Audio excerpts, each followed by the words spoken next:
What up, everybody? It's me, Mr. Right, here with another deck profile. Already messing up on the camera to give y'all that chaos and mayhem at the card fighting areas. We got Elmi for our Ahsha Bloom.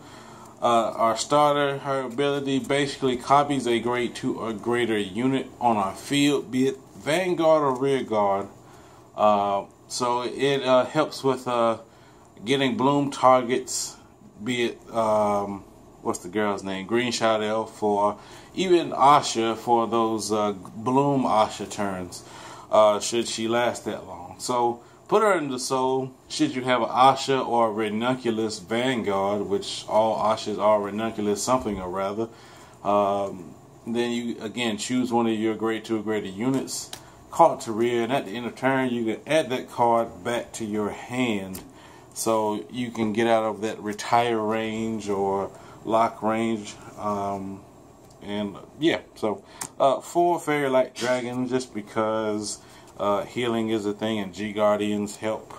3 of my personal tech, Maiden of Daybreak. Maiden of Daybreak's skill, when she's placed, 2 cards with the same name can get 5,000 apiece, and she goes back into the deck. So our stand triggers are going to be seeing a lot of play, especially since our 50 plus 60 plus columns are going to be a big thing to block for our opponents. Even with the most OTT or great nature sized hand, it's going to be tough to block a 50k column, even with that massive hand. So again, our stand triggers are going to be going back into the deck, and Cosmos Pixie Lisbeth is going to be another stand trigger that goes back into the deck. Not only that, but she's a Bloom target. What Bloom is and what it does is when a card with Bloom is already on rear circle and a card that copies its name or the exact same card is placed on rear circle, something happens between the two. Or if you have 5 targets with the same name, all 5 get the effect or something to that nature. So with Lisbeth's skill, all targets with her name that are on rear circle get the skill of choose a normal unit, put it back into the deck from your drop zone. You can choose up to 4 as in place set of. So you can, if your field was wiped the previous turn and you have a back row of Katrina, you can get all 3 of those Katrinas back, or if you had 4 Katrinas on field, you can get all 4 Katrinas back. Put them back to the deck. This card goes from rear back to the deck. You shuffle your deck and then you draw a card. So this gives us a little bit of hand advantage, and again our big columns will be restanding. 2 Dimorphica, and then 4 Midas for 6 stand, 6 crit. That crit, of course, is the Ahsha crit for going to the soul, drawing a card, and 5,000 to Van. We got 4 Lilga. She's another Bloom target. When she blooms, kind of blast 1 pickup up to 5 targets on rear circle with her name and bounce them back to your hand. So you can get up to 4 PGs in turn should you find some way to get those PGs out of your deck to your field and back to your hand. It's pretty good. It's Vanguard specific, and it doesn't countercharge, so be mindful of that.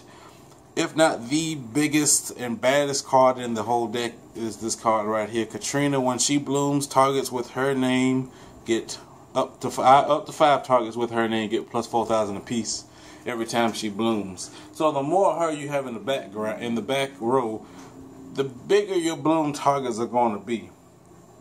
And for some reason, should you not be able to get more than 1 from Ahsha skill or what have you, we got 2 Maiden of Sweetberry. Her skill, choose a unit on your field that is not this card, call it to rear from the deck, add this card back to your deck from rear circle, and shuffle your deck. So it's a good swap out there, so you can get your Katrinas, your Inezes, your Green Shot Elves, and so on and so forth to the field with little to no cost to you. And then we of course got 4 Stride Fighters, because striding is a thing and we want to see Ahsha as soon as possible. Now I'm about to show 3 Flower Screen. This card is actually optional. You can put whatever you really want to in this particular spot here. I'm using flower screens just for the simple fact she takes on another name when I need her to. So should I have a green shot elf in the back, I shift this card to the back row, use her skill, putting a normal unit to the top of the deck. She takes on a unit's name on the field, and then I shuffle my deck. So she will become a green shot elf, and she will get green shot elf's skill of +2 and boost. Speaking of green shot elf, we got for her, she is our grade 2 bloom target. When she blooms, like I stated before, +2,000 to up to 5 units with her name, and then they all get boost. So you can have a back row grade 2 boosting units. Of course, they all get the stackable +2. And then the card that chains a lot of the combos together is for Ideal Maiden Thuria. She continuously keeps the name of whatever you choose her to be. Keep that in mind, whatever you choose her to be. So she can become a fairy light dragon, and keep that idea in mind. So if you have a ranunculus vanguard, first off, when you place her, she takes on the name of whomever is on the field. So she is Ideal Maiden Katrina.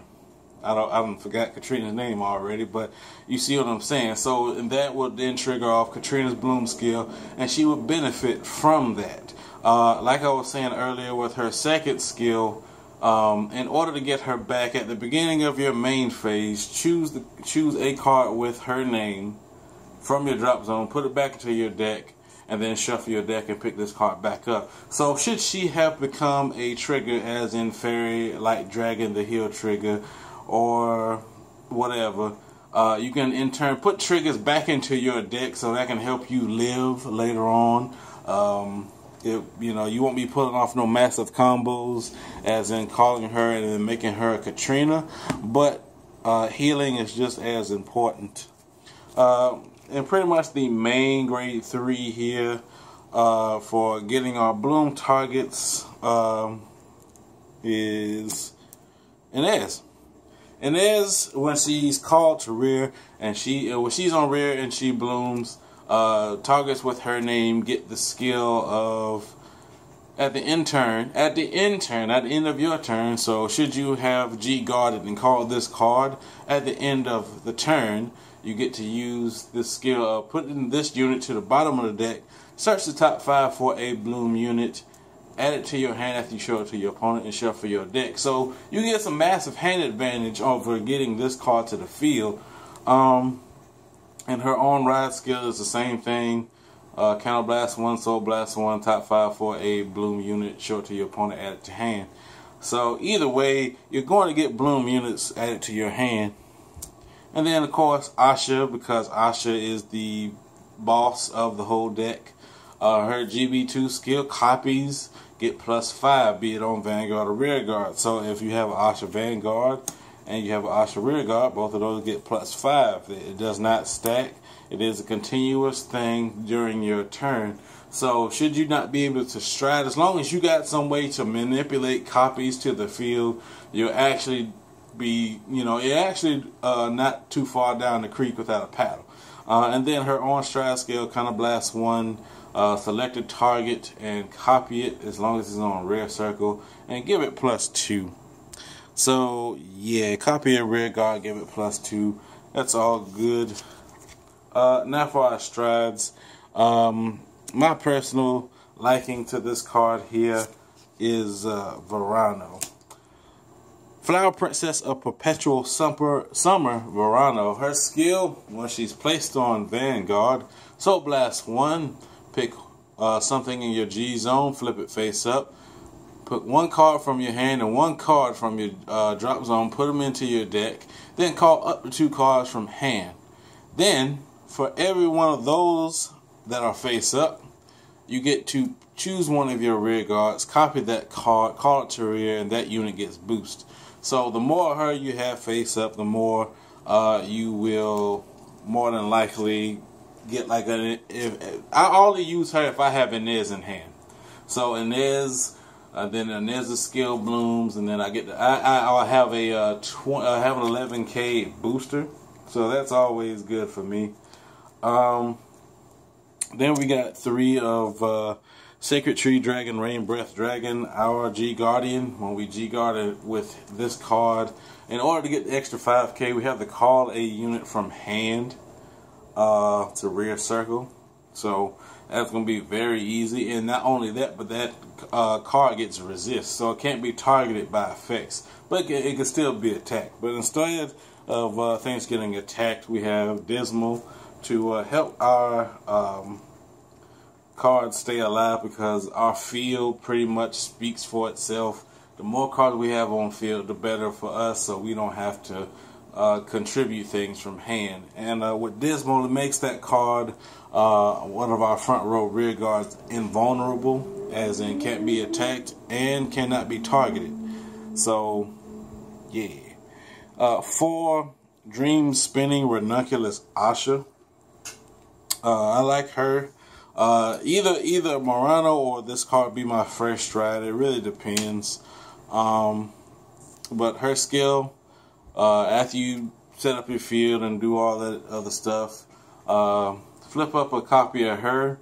Choose one of your rear guards. If you have 2 or more units with the same name as that unit that you chose, your front row gets +5. If you have more than 1 face-up card in the G zone, you get to freely copy a card and call it from the deck. So you can copy, of course, your Katrina, your Thuria, whatever you have on the field at the time that needs copying. So 2 Ranunculus Inglorious Bloom Ahsha. I personally say that if you don't have this card, it's fine. You actually can get by without this card, because she goes in combination with this one. So you'll be spending quite a bit of money to get things going off. But her skill is cool, and it forces guard. That's the best way I can describe it. I'd rather run 2 more of the next card I'm about to show y'all. But her skill is after you set up your field and everything, Counter Blast 1, Soul Blast 1, flip up something in your G zone, choose one of your rear guards or one of your units. Choose one of your units, call it to rear, and the units with the same name as that card that you chose get +5 per copy of Dream Spinning, so that'll face up in the G zone. So in turn, you can have 4 rear guards get +20, which is really awesome. And then the rest of her skill is, if you have another Ahsha somewhere in rear guard circle, this card gets a crit. I think that's cool and everything, but you would have to call out another Ahsha or have something take on Ahsha's name. And especially if you have a back row of Thuria, and it's like, now I don't get as big of a number as I would normally like to. If you didn't want to run any more, if you didn't have money for Glorious Bloom, then you can always go back to Jingle Flower Dragon. Jingle Flower Dragon, my personal favorite. When you set up your field and everything, Persona flip and choose a unit on the field. Your field goes up +2,000 per copy or thing with that card's name. So if you have a back row Katrina, and then you call Thuria, and they both came Katrina, they get their bloom skills going off and all that. Then you choose Katrina, and then the whole field gets +10,000. So that's 20. Back row of Katrina. So that's 24. 12. 12 to the 4 units, 12 to the 5 units, and then +10 to everything. You got some massive numbers coming at you, and you got 1 Sea Breeze or 1 Multivitamin Dragon. One of these 2 could really fill in that last spot. This just because grade 2 games can happen. I've seen Multivitamin Dragon in action, and it's a good card. So, if this gave y'all that inspiration and motivation to give y'all that chaos and mayhem causing action, give this video a like, comment, subscribe to my channel, press the little bell next to the subscription button to get notifications of when I post videos. Holla!